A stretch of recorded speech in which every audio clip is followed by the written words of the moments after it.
Welcome, my name's Doctor Warrick Bishop. I'm a cardiologist, I'm an author and a keynote speaker. I'm CEO of the Healthy Heart Network. I'm all about trying to help people live as well as possible for as long as possible. Heart disease is huge in Australia. Every 20 minutes someone suffers a heart attack. Most of these could probably have been avoided if only we knew what to do. This podcast is all about helping you understand blood pressure, weight, cholesterol for better health. If you enjoy this podcast, I would be honoured for a 5-star review. You can share it with your family and friends. It may well save someone you love. Hi, my name is Dr. Warrick and welcome to my podcast and videocast station. I'm really delighted today to be able to introduce Dr. Sara Tariq, who's got over 20 years experience in internal medicine. She's worked as an academic at the University of Arkansas and in more recent times has been working in the North Virginia family practice. And she has a particular interest in bias within medicine with women's health and equality. And I'm really delighted that we're able to connect actually on opposite sides of the world and share. So welcome, Dr. Sara. Thank you for joining me. Thank you so much, Dr. Warrick. It's a pleasure to be here. So we've actually got lots to talk about. I'm going to jump in as quick as we can. And some of the information here is so important to the delivery of healthcare that I really hope that if you listen to this and you find it informative, which I know you will, because Dr. Sara and I have already been talking and we've blown 15 to 20 minutes getting ready to start recording this, because it's so rich in content. And if you find this interesting, please share it with someone, because this information needs to get out and people need to be aware of it, patients and doctors. And what I want to kick off with, Dr. Sara, is the importance of medical bias. First of all, tell us what that means. So yeah, absolutely. I think you're absolutely right. As humans, we all possess biases, right? That are informed as a result of our culture and our upbringing and our environment. And the part that I'm really interested in is the unconscious bias that we have in medicine as physicians.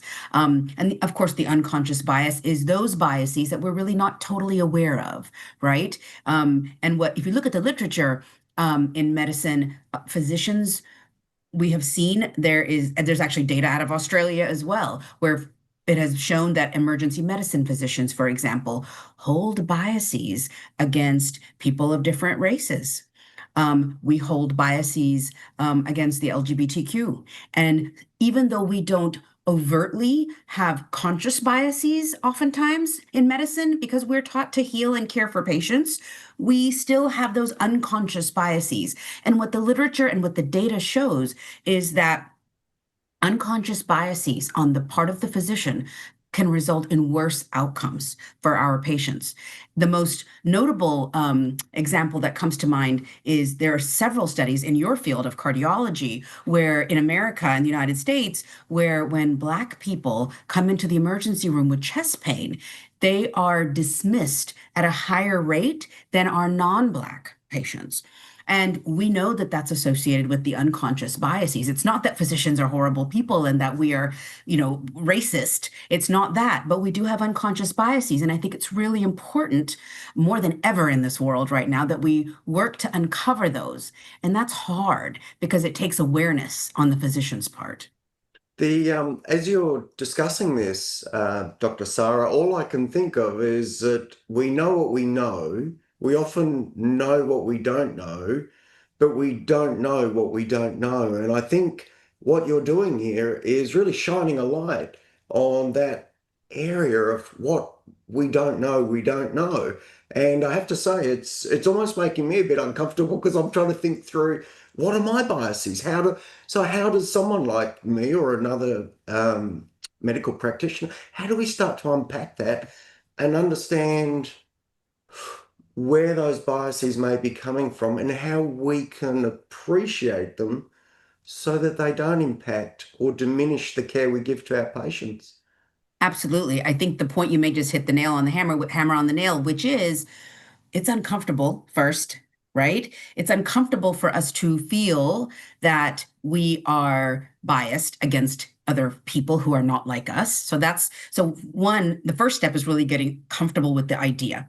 And the way to learn about our biases, the simplest way to do this is free and quick.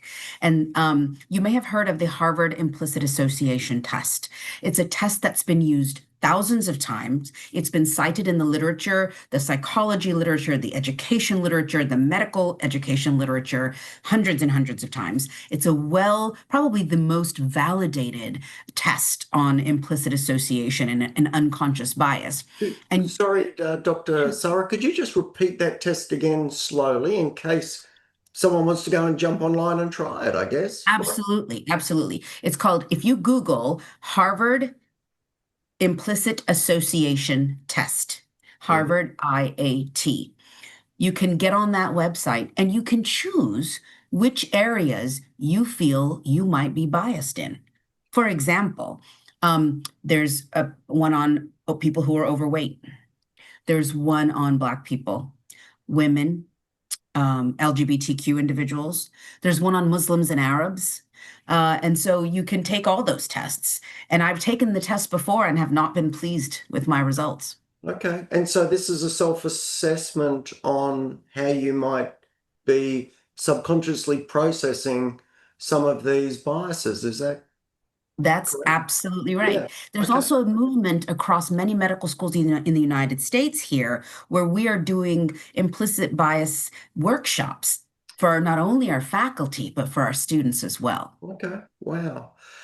This is a fascinating space. I mean, you've obviously worked in clinical medicine, and anyone out there who's worked in clinical medicine or even in the service industry, which is really what medical practitioners are, we are completely comfortable with this idea that's, very people are different and we get different personalities come at us. And it takes you a few years to realize that when someone's personality rubs you the wrong way, that's really a problem that they have and you need to unpick. You don't take it personally and fight back. Hand on heart, it's taken me a little while to learn that.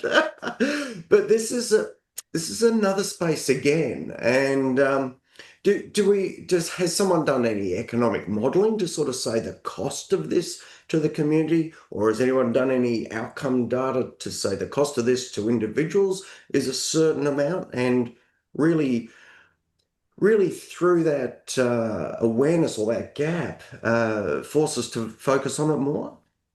So actually, I did a pretty detailed literature review on bias and the outcomes about 3, 4 years ago. And really, there haven't been any articles or studies that have come out specifically examining economics and the financial implications. What we have seen, though, which is what I worry about as a primary care physician, is not only the outcomes, of course, worse outcomes in terms of cardiovascular disease, worse outcomes in terms of mental health, in terms of the time that the physician will give to the patient that they have an unconscious bias against. It also erodes trust Yeah, on the part of the patient, right? 100%. 100%. And I have medical students. There's a couple of things I try and teach, and I don't teach them medicine because they should learn that in the classrooms. They do just an experience in the clinic with me, and Nice. I teach them three things. The very first thing is people don't care how much you know until they know how much you care. You care. Absolutely. If that relationship is not right, patients will not get better. They won't take your tablets. They won't embrace exercise. They won't trust you and work Absolutely. with you. That's Absolutely. huge. So actually, that's almost a neat segue because one of the other things you're particularly interested in is personalized care and chronic disease. And I can only imagine that requires a really close relationship and connectivity where you and the patient own the journey. Tell me a little bit about how you look at that personalized care and chronic disease impact. Sure, absolutely. So, I mean, that's a huge topic, and I'll try to sort of condense it a little bit. For me, when I think about personalized care within the context of chronic illness, I'm thinking of a couple of things. Number one, I'm thinking of a partnership with the patient, right? Depending 100%. on their background, depending on how much they feel or want to be involved in the decision making or their family. That's part of it. The other part of personalized care is helping my patients feel empowered to be my partner, right?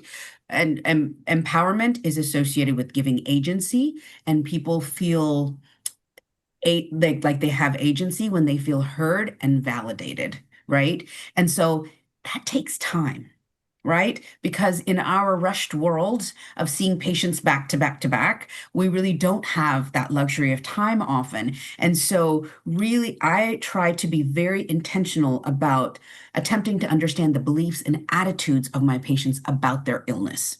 Right? Because every human has an emotional experience of Yeah. their illness. And things like, particularly in the context of chronic disease, we see four major emotional issues with patients: feelings of isolation. Oh my God, I'm the only person in the world who's dealing with this.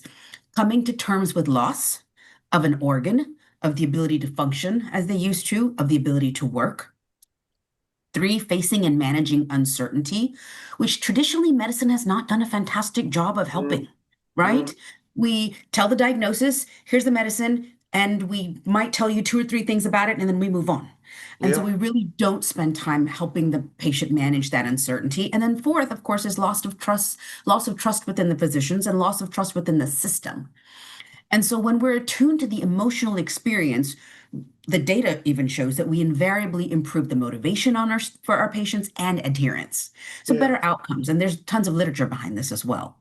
Dr. Sara, can I jump in there just really quickly? That uncertainty, I had an amazing patient just in this last week who had seen another cardiologist, came to me for a second opinion. The other cardiologist had done a cardiac CT scan and identified a plaque in the left anterior descending artery down the front of the heart. And this is a really significant finding. And I'm speaking to language here, actually. And chronic disease, because atherosclerosis is a chronic disease, Absolutely. language uncertainty. I'll have one other thing I'll add at the end of this. But this woman came with palpitations to me and anxiety. And as I went through the consultation and unwrapped what was underneath it, she'd been told that this plaque in her main artery down the front of her heart was a ticking time bomb by her cardiologist. Now, I'm sort of laughing because I'm uncomfortable about it, and I just suddenly realized how critical our language is. Yeah, you're Oh, speechless. I can, I I can. could I could see where you were going as soon as you said that. I thought, oh, Uh, bless it. Oh, bless. so, so number one, I think we have to be so careful about creating that environment and removing some of that uncertainty. What I'll also say is those things that you're talking about, in my own experience, for what it's worth, and I'm not a psych trained at all, Yeah. but I think when people have a chronic illness, um, they actually go through the process of loss. Yes. It's exactly, as if you would mourn an individual, Yes. you mourn good health, and there's those stages of grief. That's And right. I think we see that in chronic disease. I'm sure that's what you sort of touched on in these points that Yeah. you would. Absolutely. And we've all made those mistakes, right? I deal with type 2 diabetes every day, and I we tend to get a little casual about it, and we Yeah, tend to not feel with the patient. And I made the horrible mistake one day when I gave a new diagnosis to a patient over the phone of type 2. And I thought, oh, it's type 2 diabetes. She was pre-diabetic for a couple of years. She was expected. We knew this would likely happen. yeah, And I told her the diagnosis, and she called me back and she said, you just gave me a life-altering diagnosis and didn't even spend the time with me. And I thought, oh my gosh, I made a grave mistake. And I wasn't there for her in that process of mourning, and that through those stages and through the disbelief and the concerns and the yeah, questions, and right. So I think yeah, those things we all learn the hard way, I think. yeah, yeah. Yeah. Our patients teach us more than any book, actually. There's no question about Absolutely. that. Absolutely. So look, I'm super interested in how that personalized care dovetails with something that you're also very interested in, which is this concept of emotional intelligence. Now, um, it's a relatively new term for me, emotional intelligence. We know what IQ is, but for those listening, can you talk about what emotional intelligence is and how it may be the single most powerful tool we have for medicine? Absolutely. It's a topic that I originally got interested in about 7 or 8 years ago when I first read a book about it. And basically, in short form, emotional intelligence is the ability to recognize emotions in others in the moment and in our own selves, right? So it's a sense of emotional, it's basically the sort of street word phrase that we use is read the room, right? How are you able to assess what your patient is feeling based on their facial expressions, based on that, sort of the way they respond, and Yeah. how can you in real time respond to that, right? And what we've seen, and there's a growing, the literature is not, it's not as robust as it could be, but there is a growing amount of literature that shows that physicians really need this training on emotional intelligence. Because we are in again, a very fast-paced environment. We're very highly stressed. And of course, when we're stressed and rushing, our manners and our frontal lobe probably releases a little bit when we're tired and overworked. And so I think tuning into that is really important. And it is absolutely connected to being attuned to that patient's emotional experience of chronic illness, right? That we just talked about, which is trying to read the emotion beneath the words, right? And that is really listening with um, intentionality with what the patient is saying to you, and listening to what they're not saying. And that takes practice. Yeah. That takes training. There's actually another quiz that you can take. I forgot the name of it, to be honest, but if you Google emotional intelligence quiz, you can take the quiz from the book that was Mhm. written several years ago. And it really categorizes our emotional intelligence in four different areas. Okay. Basically, your situational awareness, the ability to regulate your own emotions. So awareness is one area, and then the ability to regulate it once you realize it, right? You said something that it demonstrated to me that you have pretty decent emotional intelligence. You said you were talking about the discomfort that you felt, and you said, I'm laughing because I'm a little uncomfortable, right? Yeah. That is, you're really in tune with what you're feeling, and you're very comfortable sharing that, right? So that's a perfect example of it. Well, I'll give you another one. And I think this makes me wonder if we actually need our own headspace to have emotional intelligence.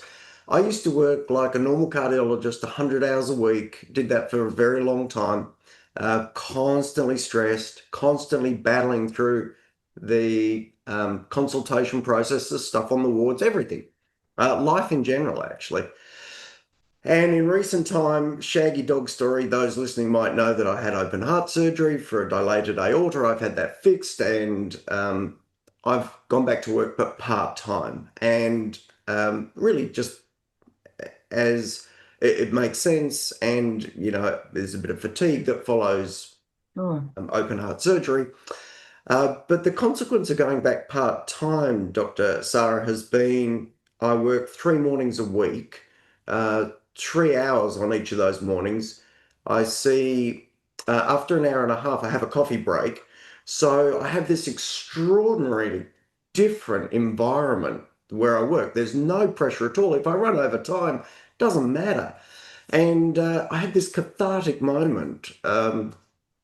6 to 9 months into this new sort of work pattern, where as a patient was sitting in front of me, in the back of my head, a voice said, "Gee, Warwick, this person would have really irritated you a couple of years ago." And another voice said, "Yeah, isn't that interesting?" And I think what I realized was I was burnt out. And I didn't have that insight, and I didn't have the space for that emotional intelligence, which actually requires energy. Am I alone? You are so speaking to my heart, Dr. Warrick. This is really why part of the reason why I left academic medicine, Yeah, okay. because I had always wanted to care for patients I was never able to care for patients in the way that I really wanted to, which was with intentionality. And I've had a couple of experiences with patients in the clinic room which were deeply almost spiritual, like very just beautiful connections. And Yeah, I wanted more of that. And so joining a Northern Virginia family practice, which is a concierge practice, okay. um, which allows me to see 8 to 10 patients a day Yeah, yeah, instead of 11 patients in a half day, which is what I'm used to, does allow me to create the space yeah. that I've always wanted. I miss academia, I miss teaching, but this opportunity is something that I decided to very much do a 180 and try something different. And it's been wonderful. Yeah, look, my learning is as medicos, we have to look after ourselves first. If we don't make sure we're okay, then we can't. We don't have the reserve. We don't have the spare emotion. We don't have stuff to give. So, yeah, Totally. pretty important. Absolutely. Pretty important. Dr. Sara, I think we could talk easily for hours and probably share stories. I'm aware of the time we've run way over my normal 10 to 15 minutes because it was effortless speaking and sharing and talking. I'm going to thank you for joining me. It's So, an absolute pleasure. Thank so, you. I feel the same. We could have talked forever. Look, maybe another day. Maybe we schedule another one. I'd love to do that. For I would those love that. listening, I'm 100% sure you will have found this incredibly important, and you would resonate with it because we've talked about stuff that we've all experienced. Love you to share the podcast or check out the video cast. You can see us talking on the video cast. And if you've got any queries or questions, drop us a note at info@drwarrickbishop.online. For now, I'm going to thank you again one last time, Dr. Sara. Really appreciate you joining us. Thank you. And for those listening, I really appreciate your time. If you've taken the time to listen to this, I know how valuable your time is. If you've given it to me, I hope I've respected it. Till next time, live as well as possible. For as long as possible, take care and bye for now. Hi, ever wondered what your risk of heart attack is? You should. It's the single biggest killer in the Western world. We're talking one death less than every 30 minutes in Australia, one death less than every 60 seconds in the United States, 9 million deaths globally per annum. Well, how do you check your risk?